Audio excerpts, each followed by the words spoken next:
What would you say are those elements of a great wine? Well, a great wine, great sparkling wine must have a great nose with depth, um, and something that you keep going back to that still you think, oh, and I need to smell this again, I need to smell this again. In a great wine, the taste should fill your mouth with flavor. It should hit on all the sensory elements, and when you swallow it, it should leave behind a wonderful finish. So we're talking about something that follows through on all the elements. Sparkling wine, of course, should be crystal clear and have tiny bubbles. The reason it should have tiny bubbles is that sensation with big bubbles, like a soda pop or gas mineral water, it's not the same. A fine sparkling wine should be a creamy sensation. It should be a little tickle from the bubbles, not a hard pop. And what makes a great wine or a fine wine? To some extent, it's the person drinking the wine, their personal flavor and palate preference. Although I would say that as someone who is, whose métier, whose life work is wine, would be able to tell a great wine even if it wasn't their particular style, that they could recognize the elements that make it a great wine. Great. Well, thank you. That's very helpful to me. Hey, what are you've touched on it a little bit earlier, but what are the three biggest changes that you've seen in the wine industry during your career, perhaps especially regarding women? Well, the three biggest changes I've seen in the industry, one has been the opening of the doors to women, and the doors I think have opened in about 3 years ago. Someone at Davis said the class of enology was 50% women, or more than 50% women. And I think often women have found their own way in the wine industry. Many quality winemakers are consultants, which allows them freedom and flexibility. So I think that is a change, that there's been a real change in acceptance of women in the industry. Obviously not in all wineries, but in a large number of wineries, women are getting jobs, the women are being promoted.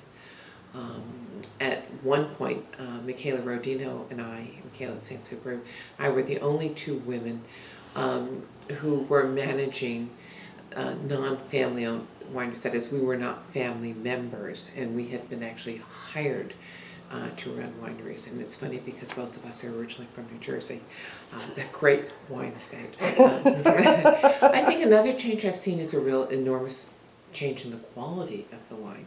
I think the quality of the wines over the last 32 years that I've been in the industry have gone from California having some exceptional wines, a lot of good wines, and some less than good wines, to today I think there's really almost nothing less than a good wine. Many very, very good to excellent wines. And sparkling wine, I think, has really been the beneficiary of that. When I was started in the industry in 1978, especially the French coming into California thought they'd make nice little wines for the domestic market. And I think now we see that California sparkling wine rates with the best of the best. For instance, our wines often rate against French champagnes that cost 2 and 3 times the price.